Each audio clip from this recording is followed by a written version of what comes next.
I'm excited to get started here in just a moment. Hello, hello. Hello. How do I say this name? Hello, Bata Tundra 719. I don't think I've seen you before. Welcome. Welcome, Major Bacon, as always. It is so cold. I hate it, Wendy. Were you frustrated to get back from San Francisco and everything's cold and awful? I know I was. Uh, Juan, where are you located again before we get started? We're not yet recording, so don't worry.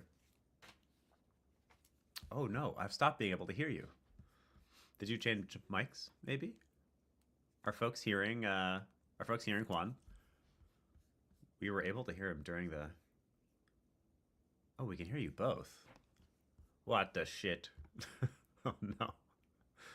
Okay, because the audience can hear you, what I'm gonna do is try a quick disconnect. So I'll be right back, Juan. You'll be alone for a moment. You're the captain now.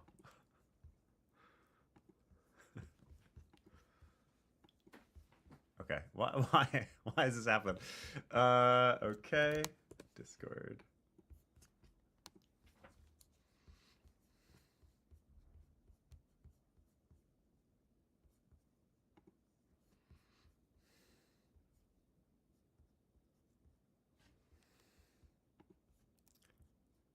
External health headphones. Hello, hello. It's working just fine. Okay, there we go. Okay. Can you hear me? I don't know what was up with that. But I'm back and I can hear you. Okay, cool. Let's get started. Before we begin, let me get you back onto the live stage. Before we begin, we're going to do our tutorial as usual. Hello, everybody, and welcome back to our first episode post GTC. I don't know if y'all enjoyed joining us live on the GTC floor. That was definitely an experience for Tim and I. Juan, we randomly solicited people as they walked by in Moscone and asked them for 5-minute interviews. It was kind of a funny episode. So this is our first return to form. Before we actually get started, let me tutorialize those who are watching. Hello, friends on the stream. Hello, friends here in the Discord. This is about a 40 or so minute podcast episode. We'll be talking here directly with Juan one-on-one. The first 20 or so minutes of the episode are mine and Juan's chance to explore his origin story as well as get his areas of expertise. So we'll get an introduction to keeping it within scope is our topic for today. And then the second half of the episode is community Q&A. So if you have questions for Juan, drop them in the chat for us like this. And then do me a favor, especially in Discord, mark those with a Q emoji. That way it's easier for me to find them. If you are watching on stream, you can mostly drop them in the chat and I'll be able to find them through there. And then if you like a question that you're seeing, hit the Q emoji again so I can see that multiple people want that question answered. For the most part, we will go through those questions in chronological order. So the earlier you ask your questions, the more likely you are to get them answered. And Juan, you can mostly ignore them in chat until I deliberately call them out. Sound good? Oh, sounds good. All right, sweet. Before we begin, Yes. extremely important Yes. that the rock background is real because it looks sweet. It's very important to know it's proper rock. It is. So it's somewhere in between. Um, it's a facade, but you can see it's like an inch deep. So they're like, it's some kind of fake something. Hilariously, so this is it's an 1890 house. Hilariously, there was a propane heater right here, and that was how they heated the top floor. And I took that out because it smelled like gas, and now I just have a cool background. Sweet. Did I just? Are people hearing Juan? I just lost your audio again. What the hell? Oh no, this is not a good sign. What is happening? Okay, hold on.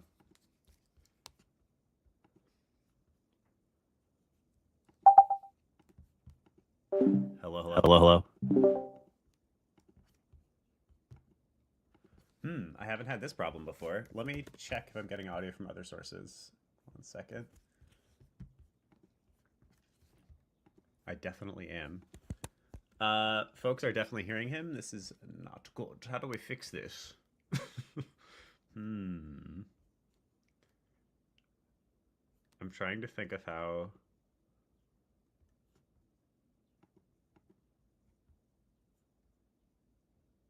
Huh. Uh, I don't know how to fix this. If it happened, I can try restarting again. That did fix it, but I feel like it'll just happen again if it happened a second time. Um, you could repeat everything he says Max on YouTube. Thanks, Max. Very helpful. I'll try popping out and coming back in. I don't know what my backup plan is then, though, if it happens again. I could listen through my phone, which will be horrendous. All right, that's my backup plan. I'll be right back. You just go and we get a typewriter, like real quick, and just as I say something, immediately writes it on the chat. It's easy. It's a quick way to solve it. I don't know. We're already giving tips. So it seems like even if I don't quit Discord, if I leave the call and come back in, it fixes it. So I'm not sure what's happening. If I lose your audio, I will just pop out and back in. Juan, well, you just talk. Okay, yeah, sure. Okay, cool. I haven't had this one before. There's always fun IT problems to solve in the world of technology. All right, I'm gonna get us started. Sure. I'll get the soundboard going.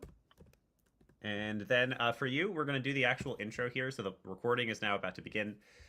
Once I start the recording, there we go. Once I start talking, your cue that the intro has finished, Juan, and it's your chance to jump in and start talking is when I ask you what you're having for lunch. Sound good? Okay, great. Are you still speaking? I think it already broken again. What the fuck? I don't know why. Here, what if I... Oh, man. This is a very, very interesting.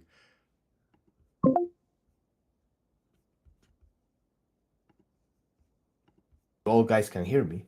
Wow. Yeah, this is going to be really tricky if it's happening this often. What I might... What do we do about this? That's a doozy. And nothing else, no other audio sources are stopping. It's just you. I don't know. Google. Should we jump into like a Google Meet or something to have like a second window or something like that? Yeah, we are I mean, already. That's a good question. I don't know. Maybe it's. Yeah, worst case, I'm gonna hop on. Worst case, I'm gonna hop on Discord via mobile. So let's just continue because I don't know. We're already well into the time. Okay. Okay. All right. Soundboard is going. It's time to begin. All right. I'm gonna get us started. All right. Welcome, indie game adventurers, to the Indie Game Guildhall, the best dang indie game podcast on the planet.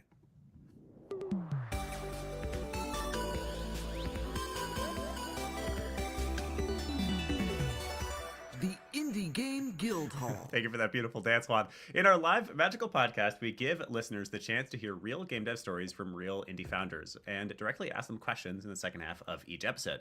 This is a recording of a weekly event we host here in the Indie Game Academy Discord Wednesdays at 12 p.m. Eastern Time, so feel free to swing by and join us for the next one. We are hosts, Willem Delventhal, the headmaster of the Indie Game Academy and the Wizard of Games, and Tim, who's not here, the founder of Right Finder Headhunting.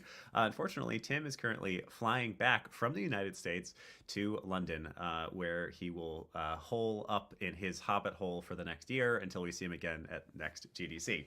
Joining us today, or joining me today, sad, lonely Willem, is Juan Camilo Ramirez Mustafa, who is a senior game designer at Timba Games and is going to be talking with us about keeping it within scope. Welcome to the show. Juan, how are you doing today?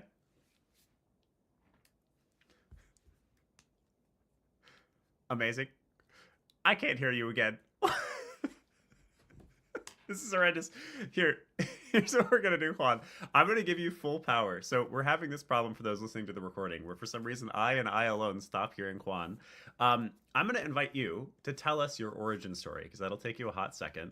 I'm going to do a full computer restart while I'm doing that. And then I'll be right back in. So tell us, our lovely audience, about your origin story, Juan. And I'll be right back.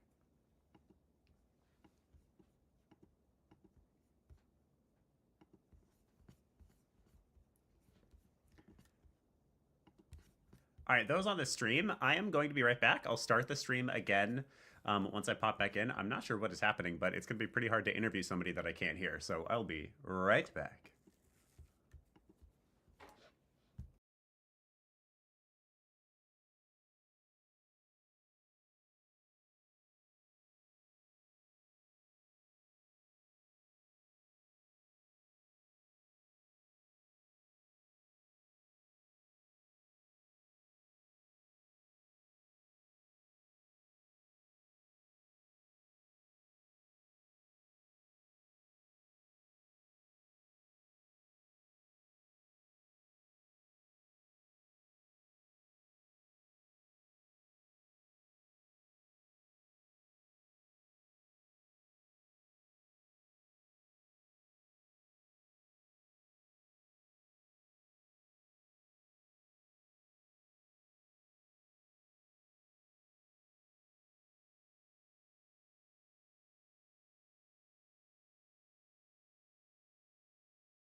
Oh, hey, we're still live. Nice. That's good. uh, Let me see here. Hold on.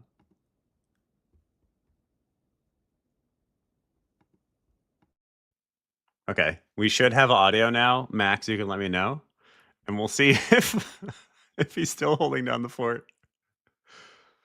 Pretty visuals of Minecraft was called a graphic designer. So I said, oh, I want to do that.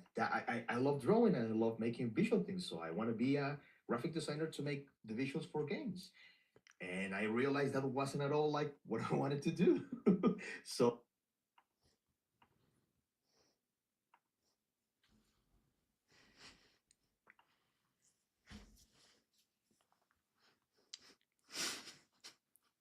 Hey, I missed all of it, but woo, what a great story.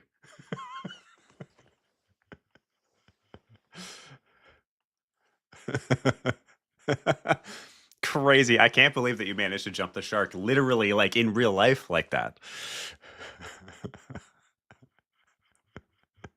I'm very proud of you. You know, if you haven't heard it in a little while, I'm proud of you for that one. All right, we're back. I can hear you. Hopefully, the stream is still going. Thank you for being patient with us.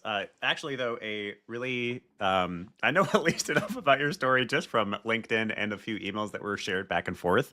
And I hope that audience, y'all enjoyed that. This is the first time in like 200 something episodes where y'all heard the goods and I didn't.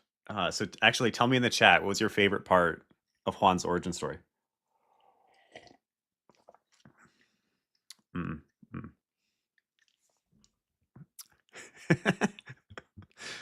Is it the shark? All right. So Juan, why don't you tell me this? What is it that you may have already told the audience this, but this is always my favorite part to hear. What is it that got you into games in the first place? Was it a specific game? Was it something else?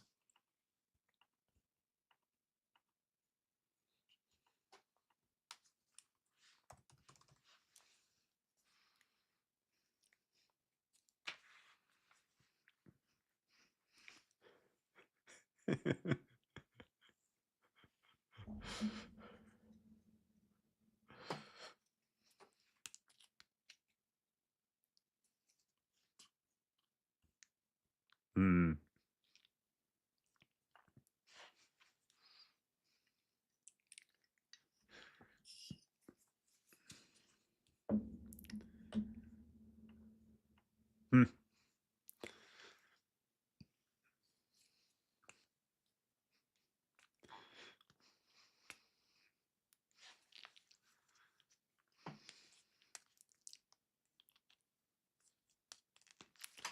Amazing.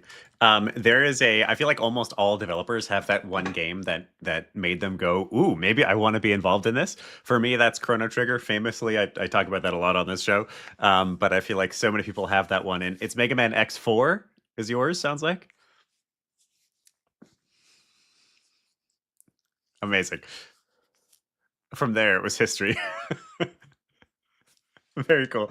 All right, well let's jump into the one of the first questions that we usually follow up with, which is just to explore your area of expertise. You told us that you would like to discuss keeping it within scope today, which is whew, what a topic, especially for us indie developers. It's actually it's a pertinent conversation. When I was presented with, we always ask the guests to give us three topics that we might talk about, and then we pick one. And the reason that we picked this one with you is because it is extremely relevant to what we just spent time talking about with a lot of people at GDC. The indie sphere, and really the whole game industry, seems to be betting on shorter cycle games, and investing heavier and heavier into games that get done very quickly. There are a lot of titles that we've seen, especially in the indie sphere, that have done quite well with very limited time boxes. So we have our Lethal companies, we have our Peaks, although Peak had a pretty big dev team. We have our Vampire Survivors, 6 months or less to make some of the most relevant indie games that there are. I also, for that reason, will another like related topic is just overscoping and starting with a game that's supposed to take 6 months and it taking 12 months or longer instead. So tell us a little bit about scope in general. How do you handle scoping a game? And how do you handle like picking your scope, perhaps your time box?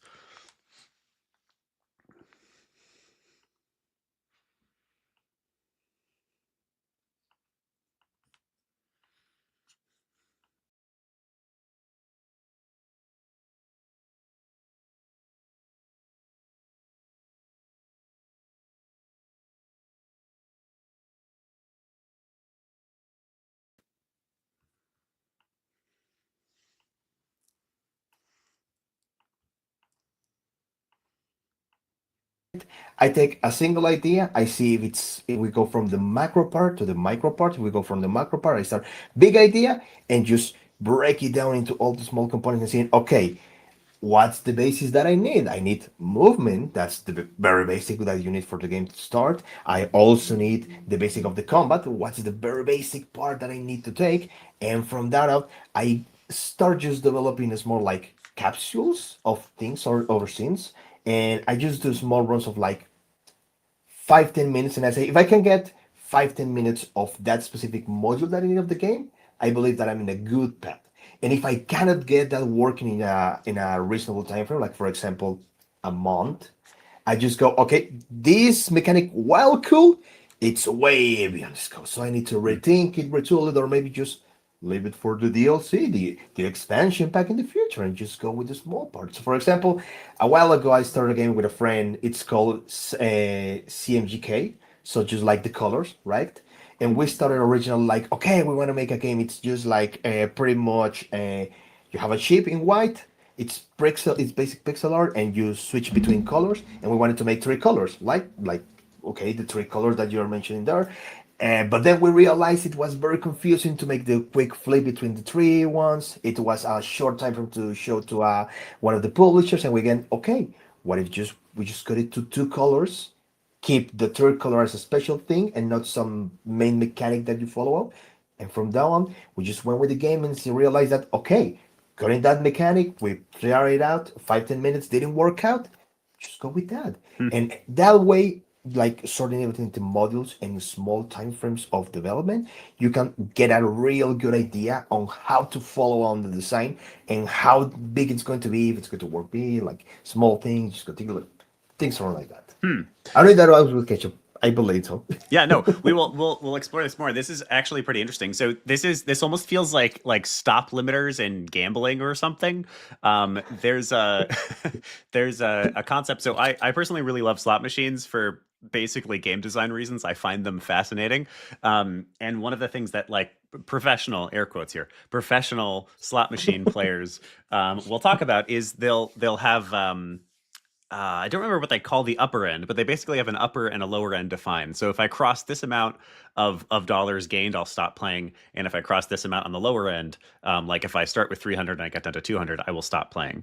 And that is those stop limiters theoretically help slot machine players make more money from playing slots. So it sounds like that's kind of what you're defining in the game design space. You're like, okay, this is interesting. I think it'd be really cool to have a fishing mini game. But if I can't figure out how to make this fun within a week, 2 weeks, then I just cut it. Is that kind of accurate? Is that what you're describing? Yeah, correct. It can sound like the craziest thing to do, but if you're not able to make it fun in just a small time frame, and it's like a ton of time, you say, okay, it's a fun mechanic, but I need to leave it for another time. It's not going to be like the main focus of the game. Absolutely. That's really fascinating. I don't think I've ever heard somebody approach it quite that way. Very common, and this is one of our biggest pieces of advice here on this show and in this space, to give yourself actual time boxes for things. Indies, I know that that's confusing and foreign, but give yourself a specific amount of time to prototype, a specific amount of time to get to alpha, and stick to those deadlines. In not in all cases, but most of the time, that actually winds up being a breeding ground for creativity. Because if I only have so long to finish, then I will figure out ways to make it wonderful within that time span. Not all of us have Nintendo money to delay forever. But I do think that it's interesting to do it per feature as well. So does that mean like let's say we've got a month or 2 months budgeted to prototype a game? Are you sort of strategically picking systems then? You're like, okay, we're going to give this system 2 weeks of that 2 months. We're going to give that system just a week. But this system, we're only giving it a random Thursday because it's kind of cool, but I don't know, maybe we'll try it. Like, is that kind of how you approach it? Yeah, it's just like 5 to 12. It's just going like after that. It's just going. It doesn't work with. Yeah, it's sort of like that. I pick like the most important things, like they believe the most fun ones, Hmm. and just go with it. Like, okay, this is going to take 2 3 weeks. We're going to be testing it out, trying it out. We'll make something very simple, just with boxes. People love to make their first prototype with the most beautiful visuals, Yeah. like Jesus Christ, and that takes like 3 years, and then they realize, oh my god, this is actually not fun. This is actually kind of bad. And So inevitably, just 100% of the time, you're going to change those damn visuals anyway. yeah. So just go with boxes. It's the best way to do it. Just drop some boxes, drop some spheres, try it out. It feels good. It feels fun. That's great. Let's start to polish it out into something proper. It's not working out. It's feeling bad. It's not really fun. Okay, let's say we need to retool it or just drop it out and focus on the fun parts first. First fun. Afterwards, we can go with all the flashy, fun, cool, all the other stuff. Right? Fun first. Fun first. Absolutely. Amazing. A concept that I have been like meditating on or just thinking about a lot lately is the concept of toy first. I love that as a principle. It's something that I've run into before, but I don't know, means a lot more to me lately. We have 3 games that are running through the Indie Game Foundry right now. So basically, it's like our little baby publishing arm that we're experimenting with. And one of those games is called The Box is Alive. And it is a physics-based platformer. And something that I feel like that team has really managed. All 3 of the games are wonderful in their own ways, but something that team has really managed is that the core interaction of moving the box around is just fun, and then everything else on top of it is gravy. So it's a toy first, and then all of the other systems are almost like bonus prizes. Like you don't even kind of need them to be there for the game to be fun and satisfying. Absolutely. I remember, for example, like something that I've been hearing a lot. Like, if you want to make, for example, something that everyone can understand, you want to make the first Mario, right? You want to make the first Mario, just make the jump feeling good. Yes. Make jumping mode. Like, you can go all the other things, breaking blocks, the enemies, like the Koopas when you drop them, the shield go, all of that stuff. But first, make a jump and feel good jump. And from now on, as you say, everything's just great. Like, if it feels fun, just the base first mechanic, everything that you all will feel way better just from that base. Absolutely. Yeah, there's an incredible amount that actually went into the simplicity of Mario. There's a book called Game Feel. Have you read Game Feel? Oh, Yeah, Game Feel by Steve Swink. I had to look it up. I did not remember the author. This way I sound smarter, though. Amazing. Amazing. This is why I do digital podcasts. So yeah, Game Feel is really good. It's interesting in a lot of ways because a good number of chapters are actually about hardware, and a good number of chapters are actually about like psychology, and then there's a decent amount in there about actual sort of game design, gameplay. But when I first read that book, I was like, why am I why am I reading about hardware? I don't care how they designed controllers. That's not in my wheelhouse. I just make the games for existing platforms. But the reality is that the whole thing is game design, including how the controller feels in your hands. And in particular, you're talking about things as fun toys first. He's got a lot to say about just the satisfaction of what's fun. If you can figure out what's fun first, everything else sort of follows it behind. Now, keeping the scope small is sort of easy to say. And it's easy to say, I'm going to spend some time, yeah, playing around with this feature. No. And if it's not fun at this period, then I'll stop playing around with it. But yeah, finding that core satisfying mechanic is actually quite difficult. So maybe let's start there for a moment before we explore scope further. How does somebody approach finding the fun, I guess, as we designers like to say? It's at least weird for me, but I believe it sort of aligns a lot with your inner child, like finding fun in different things, right? Like as game designers, we're almost always just focus on is it going to work? Is it going to make sense for the game? Is it going to like take a lot of money and time that maybe the publisher doesn't have, so you have to retool things because you don't have all of that, right? So I believe it's very important to finding the fun is just like aligning with your inner child and just seeing what feels good for the team when you're designing. Like for example, a game I've worked a while ago called Smallbound, right? It was like a farming sim with some gacha elements. We were having some issues with the combat because the game was like so how do you say it? Like comedy, and it was really fun and whimsical. It wasn't like up for like serious combat because it was going to have like a lot of serious elements of combat. And we were like, okay, since we're going to go with fun, why we don't start with something silly? And the silly thing was, what if the weapons were the crops that you grow? So you start with a cucumber, and then you peel it, and it's a sword. And that was extremely fun to play because it was really silly. And then we can go, okay, when you roll, you turn into a cabbage. So it's like a cabbage roll. So that started to become like that fun of the joke that still made us feel like childs. Like when you imagine like you're walking around, you grab a stick, and now that's the sweetest stick because it looks like a sword, right? So it was like grabbing that core element of being a child and making it feel fun and something that was like silly, but also make it align a lot with the game and made it feel extremely fun to play. And from there, we kept going. So like a tomato, you throw it and it's a grenade because when it explodes, it just splats everywhere. Or for example, we had a boss that was an alpaca, and the alpaca, because we started to win like other patterns, the alpaca just, when it got angry, it dropped bombs off four. So it was just like that whole fun component, or being like a child, that child imagination, and make it extremely fun at something silly that we as child made it feel like, okay, that's pretty silly but sounds really fun, and just dropping it and making it like feel like this feels fun. And we got a lot of great reception from that and the silliness of that. And we were able to add something like combat that's usually reserved from something like more serious, and keep it still fun, fresh, and silly within like the scope of the game. Was pretty fun. So I believe that inner child element, it's extremely important when finding fun when you design something. Beautiful. It is. I think this is one of the reasons that I was attracted to this field at all. I think that this industry in particular is one that it pays dividends. It pays more money. You make more money if you stay connected to that inner child, especially in the indie space. But yeah, but I would say definitely even in the AAA space, even with those larger games. I have found one of the things that is delightful about running the Indie Game Academy is I get to see the results of teams. I get to see the results of a lot of teams. We've graduated almost 1,000 people so far. Individual games, we've had over 40 games released by the community. And so it becomes obvious, what sort of team compositions result in what sort of games. And something that is inherently true, it seems, is that if the team is having a great time, is connected well, they care about each other, they're just having fun making the game is almost always like 100% of the time a better game. And that is fairly unique to this industry. Absolutely. Like I've had teams where even the vibes were up and the game was just starting to just shape off. Yeah. But when you have a team that cares, that loves it, everyone loves everyone, and keep it like fun, like that fun translates to the game. Yes. and you can see this straight up. It's Yeah. beautiful. It's absolutely beautiful. Yeah.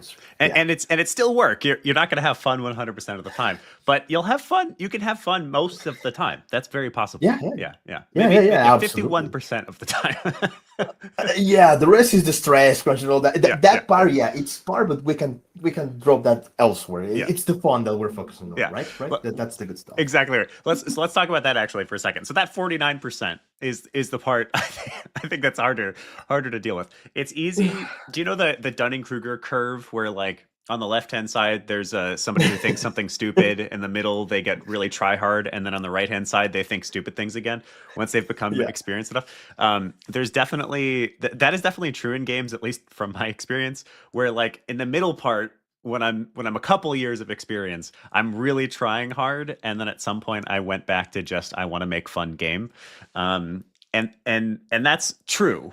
Fun game equal better game, but there is of course But so much more besides just having absolutely. that childlike connection. And your topic here, keep it within scope, I think is like a perfect exploration ground of balancing this childlike fun. So how do you balance it? If I have a deadline, I've got, let's say, a year to make my game. If we're talking a small indie, how do I leave room for the childlike fun but keep my scope managed well, and create a good game out of it? That's the hardest one. Yeah, That's like absolutely the hardest part. yeah, Just trying to keep that fun component and Steam being like within scope. It's the hardest part. I believe part of that it's all of the balancing, right? It's all in the balancing. You must be able to like keep the childlike sensibilities for the fun, but also be aligned with your design sensibilities. And just as you say with Donny Kruger Corp, hmm, for I remember working with other game designers that they were pretty much always here, and it was like, no, if you're trying to make a design, you need to first focus on these documents and then read these books before you're able to create anything else. Like, yeah, absolutely. You need to know the basis hmm, on how something works when translated into game design, right? But I believe it all sort of goes into the balancing of both, and absolutely the order. hmm, I believe balancing is important, but most important it's the order and good practices when creating a game, hmm, right? Because a lot of games, something that they bring me a lot is because I'm extremely organized for projects. So you jump into a game that has a lot of good ideas, mechanics, things, and absolutely a lot of things like that. But then you jump into something that has everything everywhere. So where's the main mechanic document? We don't know. Where's the first? Where's the building grounds to test this thing? We don't know. Where are the control schemes? I don't know. They're somewhere in the Google Drive, or maybe you just have to check, like, I don't know, Jira or something. It's over there. So being able to let the child part just take over, it's also going to come with a lot of like, I want to make this idea and make it with this, and there's a lot of like disorder there, like a lot of chaos that comes in it. So you have to balance it proper with having that part of allowing the child to thrive, but keeping the adult being the one in control with hmm. times, frames, and things like that, and having to keep like your knowledge being the part that helps you. Because something that I believe it's there are not bad ideas, just poorly implemented ones. Like everything can work. Like if you take any game and it's just like the most dumbest idea, but they make it work. So if you're able to just have like that child being managed by the adult that knows the knowledge and keeps it in line and makes it extremely organized, having like all of the ideas just being following that path, that knowledge, you're able to like keep it in track with the deadline. Mm. And as I said before, you have to have like time frames. You can't have the kid being on control for like 3 months. That's 3 months of your development. Like that's gone. So you have to have those frames to know like that child is good, but it also needs to be like keeping hold because you don't want it to like, overextend, right? Mhm. Yeah, Yeah. it is So there's a coaching exercise that I did a long time ago that this reminds me of, which is just called the captain and the crew. And that's the purpose of the exercise is to intentionally differentiate the different motivational forces that you have inside of yourself. So you have like your ego is one of those forces. The inner critic is one that everybody has on their crew. We have a million different things that sort of compel us to do or be different things. And the reason that this exercise is useful is because you remember at the end of the day that you're the captain and that these are all members of the crew. They want the ship to head in the right direction. Everybody, all of these different sort of internal forces are, in general anyway, evolved or developed as a way to protect us or somehow help us. So they aren't like, usually, you, yeah, right. We're I just said you still have the one in the crew that's still yeah, like plunging holes with dynamite, yeah. and you have to like take it away and just stay there in that Hmm, corner. Don't hmm. say anything, right? You're right, but you Yeah. also have to keep control I of used to that call one, that right? character the Chaos God.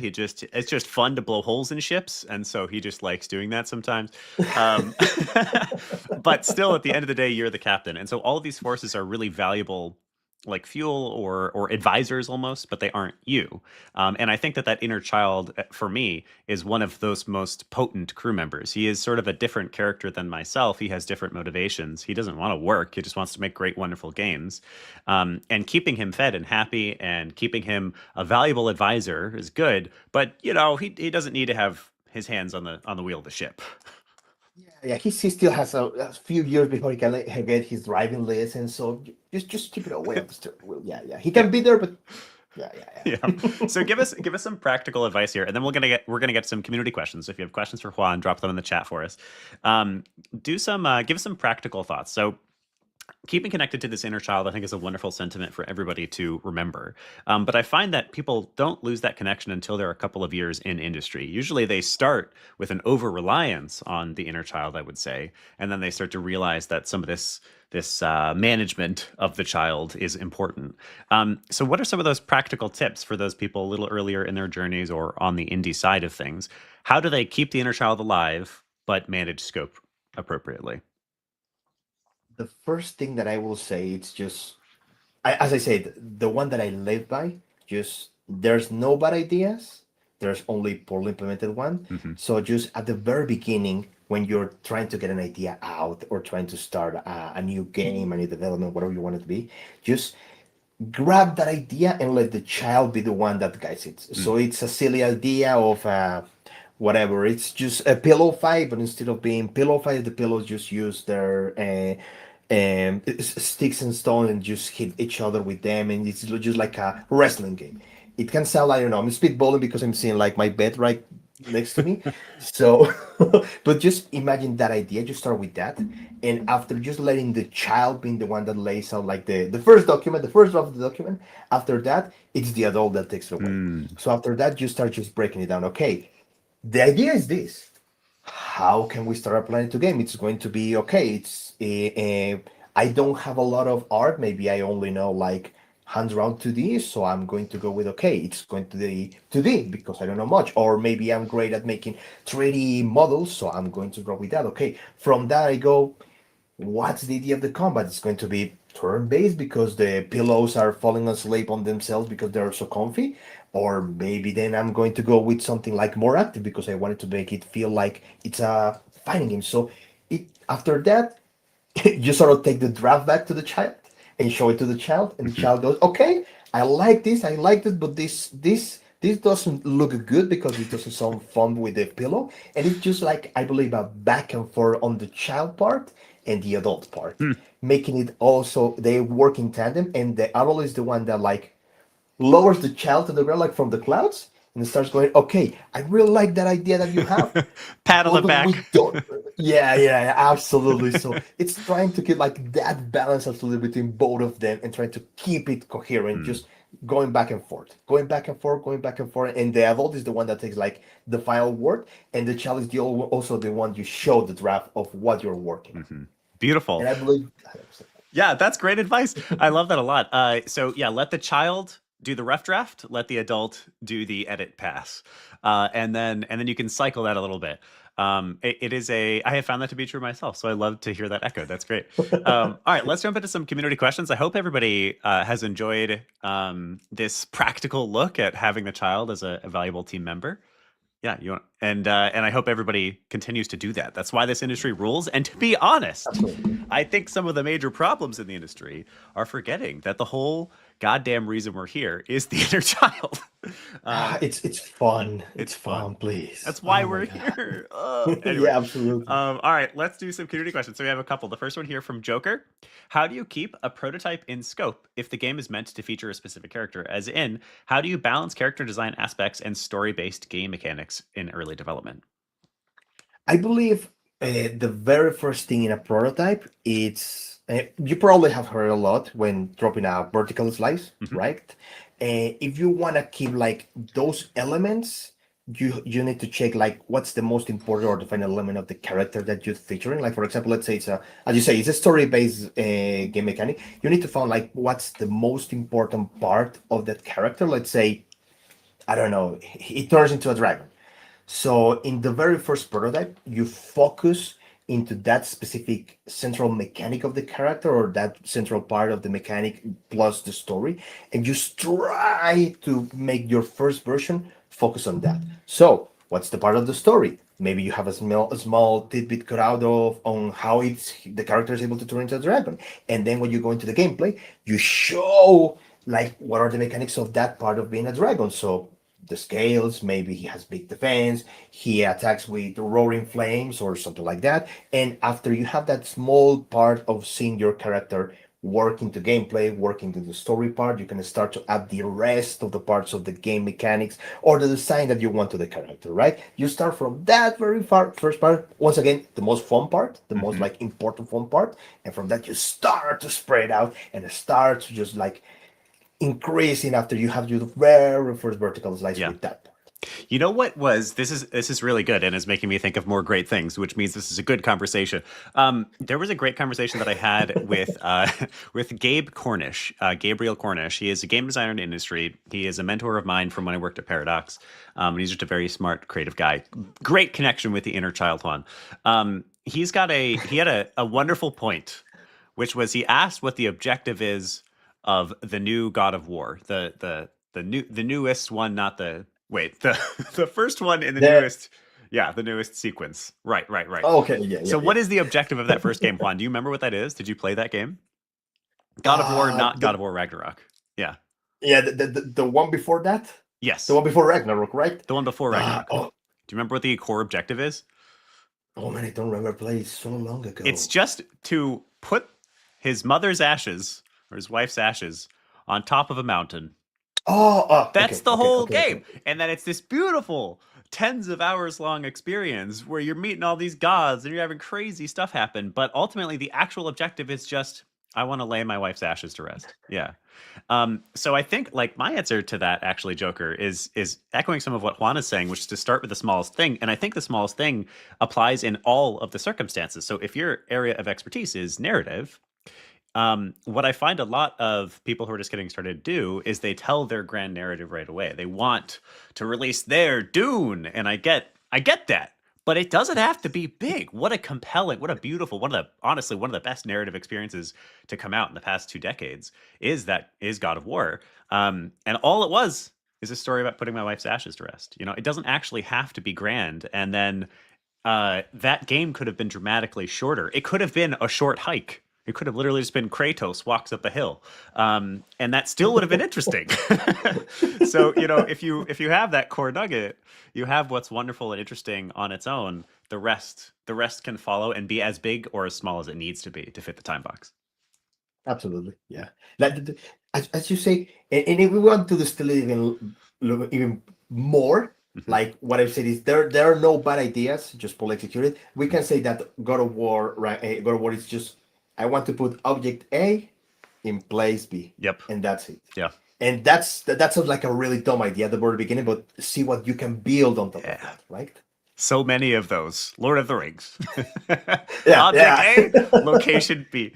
Location B. Let's Right, go. right. All right, Dylan has a question. If a game's idea or core mechanic is novel, untested, and requires a lot of development time, how do you determine how long to spend on implementing that mechanic before you abandon ship? Ooh, that's a tough one Hmm. because a lot of people say that everything has been already done, Hmm. right? And you cannot get anything original, right? And I believe that's sort of true and sort of dumb at the same time, like both sides.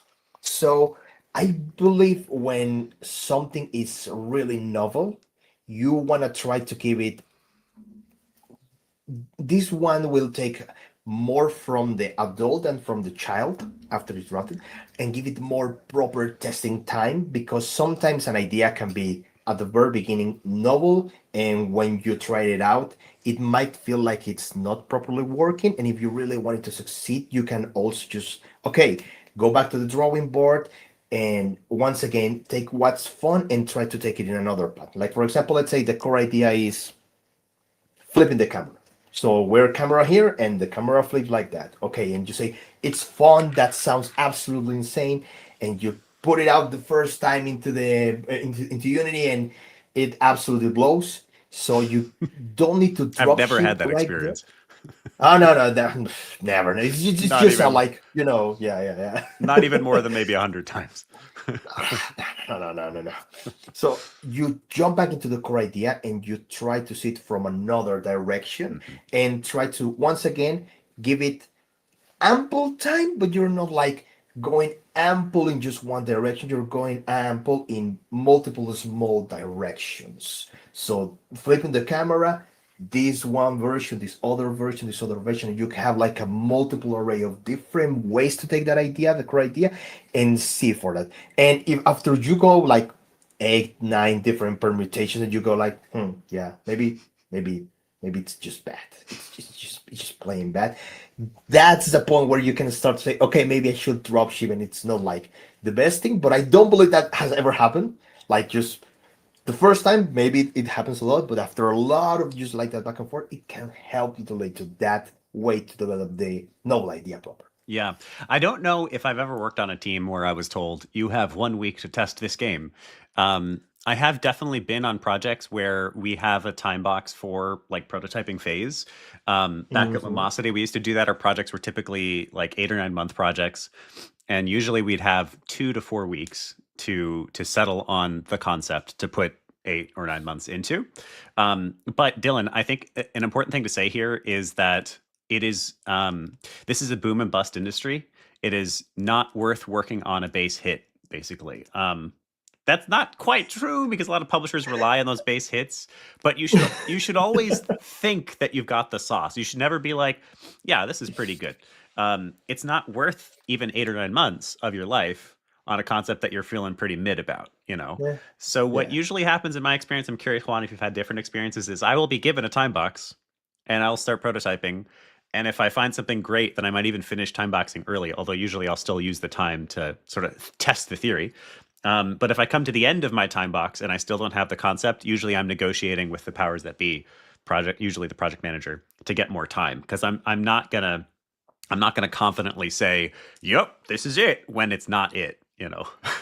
Yeah, absolutely. More than once, I've been like, we've been working these 2 weeks with this. It's feeling good, but it's not like there yet. Maybe Hmm. just we can push it just maybe 1 week, Yeah. one more week, and we get something extra. Yeah, That's yeah, good. yeah, That's yeah. good. Yeah, We would all absolutely. rather work on excellent. There's nobody's going to be like, let's move forward for the next 2 years and invest a couple $1 million on this In something idea that that's we don't really like. Yeah. yeah, absolutely. Yeah. Of course. I mean, that does happen actually, but don't push back on that. Resist that. Yeah. Try to resist as much, but sometimes, as you say, the powers that be. Hmm. Sometimes you're constricted by the hands. Yeah. It's awful. It happens. It Yeah. happens. Sadly. And if Yeah. you have the authority, if it's your choice, for a lot of indies, it will be. Do set yourself the time boxes because it's so easy to fall into the opposite trap where you just keep going forever because you're like, oh man, it's not perfect yet. It will never be perfect. There's that Yeah. quote that I love from my mom, who used to be a theater director, Juan. Done is beautiful. It's very true. Like finishing something and continuing from there is important as well. Sort of the opposite mentality of what we're talking about. But it's just not worth building something that you aren't feeling very good about. So it's definitely always a balance, and this is where the profession becomes a profession. Yeah. There's no Yeah. right answer, but yeah, give yourself a time box, attempt to stick to the time box. If you're like, man, I really don't think we have found it, give yourself some extra time, but time box that as well. Absolutely. Yeah. Mom wisdom. It's in all cultures. Mom wisdom. Hmm. My mom is an architect, and she said like when she's finishing like working in a space, she said she has to leave as soon as it's over because as an architect, you're always going to find like something that it needs fixing, needs a little bit of tweaking. But if you Yep. do like that, you're going to be like in a single space for 2, 3, 4, or 5 years. Yep. So it's pretty much Yeah. Beautiful. All right. We probably got time for one more. Wendy asks, do you collect ideas or mechanics that you have cut for later consideration? I have it's in the other room, so I cannot show you, but I have like just a locker box full of tons and tons of books and notes, like even from my early years when I was a child. Mhm. And I sometimes what do I do? And I just go check one of the notebooks and see, oh man, I had a good idea here as a child. I maybe can implement something like this. So never just had an idea and go, this is crap, just discard it. Always save it. You Yep. never know when it's going to work, when it's going to help you. Absolutely save it. A bad idea that you believe that it's a bad idea, later when a new vision, a new work environment, a new project, you can say, hey, I had a good idea. This actually can work here. Yeah, let's grab this one. Yeah, absolutely. Yes. Go with that one. That's honestly, actually, it's one of the easiest ways to make sure that that you are becoming a more potent whatever you are, is just to continue to collect over time, because those concepts, I collect business ideas, I collect book ideas, I definitely collect game ideas. You sure as heck I got a giant doc for that. I collect mechanic ideas for that matter. Keeping a single location where you will not lose it, and where you can always throw things in there whenever you have this random thought is super valuable, because even if you don't ever use that idea, it winds up like it almost starts a subconscious subroutine in your brain. You're like, all right, let me pay attention now. Yeah. Yes, absolutely. Yeah. And then sometimes also you'll be like, holy shit, that idea I had 10 years ago, perfect for right now. It works here. That's the best thing. Yeah. And that's also a great ego boost sometimes when you're feeling down, because you go, oh my God, I had such a good idea a long time ago. Yeah. Maybe I am good. I'm not as bad as I believe I am. Maybe I'm really good. That inner critic crew member we all deal with. Oh my God. I'm 12 years in. It takes a lot of the help. Yeah. It never shuts up. Oh, all right, I'm gonna force one more question here, because I think it's a really wonderful question. This is from Sam. If you were starting right now for the first time in games, what would you tell yourself, Juan? Tell myself? Yeah.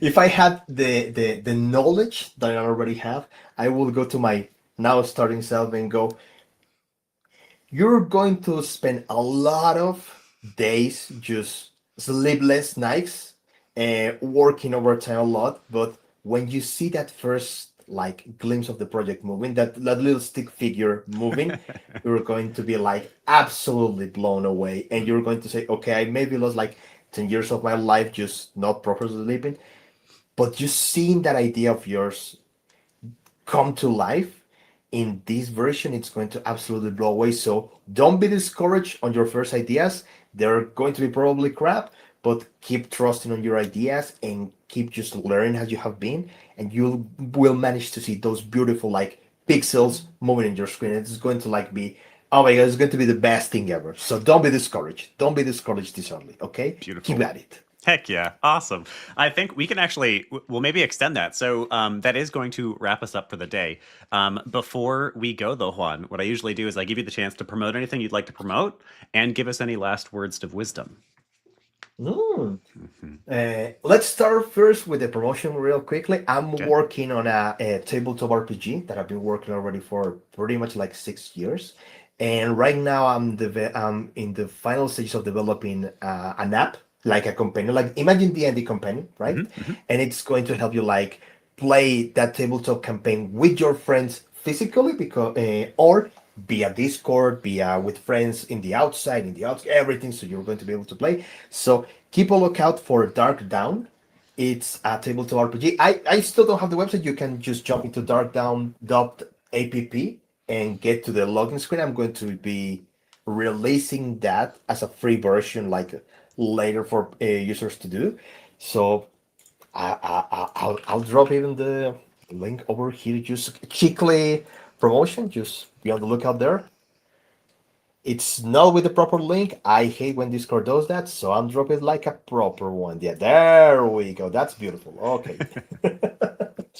So, uh, check it out. It's going to be like showing then in a while, and I'm going to be dropping like proper book and everything that you need to set up your campaign, the stories, and everything like proper D&D, because I always wanted to do that, and I'm not an engineer, so I don't know how to program an RPG.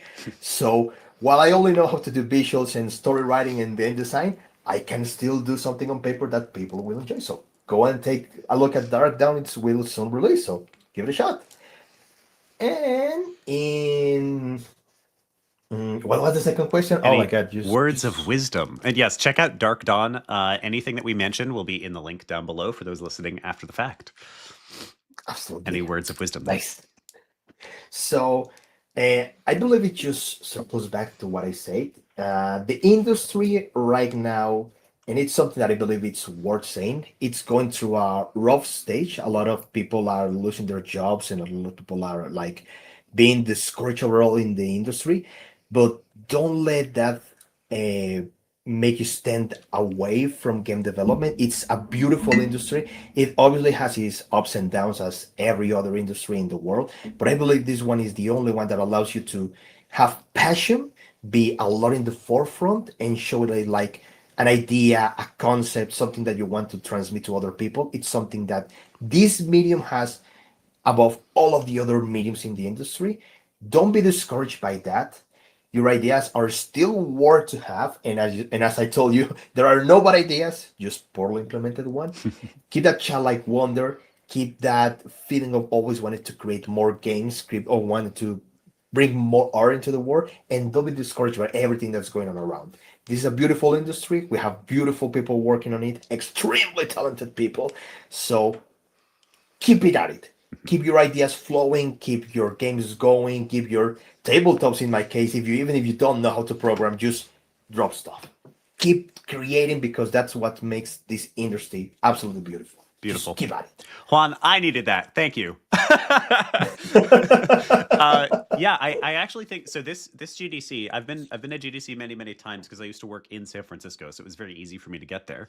And this GDC, for the first time in a couple of years, I felt was optimistic. The overall sentiment was optimistic. The past couple of years have been a little less so.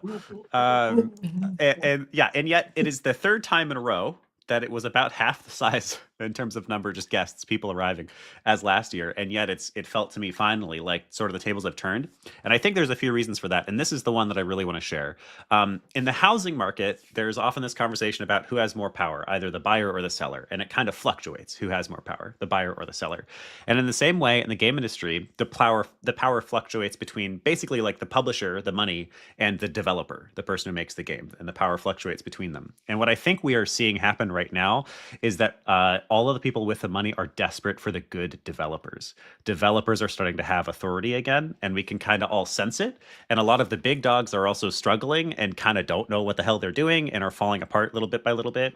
And so the next big anything could be you, listener.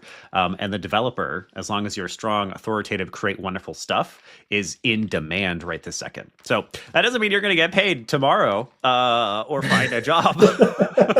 Or raise a bunch of money, but it is shifting. It's coming. It's making the shoot slow, but it will take. Yeah, absolutely. It could be anyone here. Yeah, slow but sure. And yeah, during these times of strife, that is often when the next big winners come. All right, so that is going to wrap us up for the day. So if you enjoyed, thank you everybody, of course, for being here. Thank you, Juan, for answering our wonderful questions. It's been great to have you. Amazing. And as always, we'll be here again next Wednesday at 12 p.m. Eastern Time. There are instructions to join us down below. And that's it. Goodbye for now, everybody. See you later, Indie Game Adventurers. Adios. Game over. All right, and those watching live, I will remember to shut down the stream this time. Hopefully you can hear the guest. Man, we were having some serious technical problems today. Apologies if you can't hear the guest. We think we're going to start trying to host the podcast strictly within our streaming service. It's called StreamYard rather than doing Discord. And then we'll stream to Discord, which will hopefully fix some of this stuff. But anyway, thanks, y'all. See you again soon.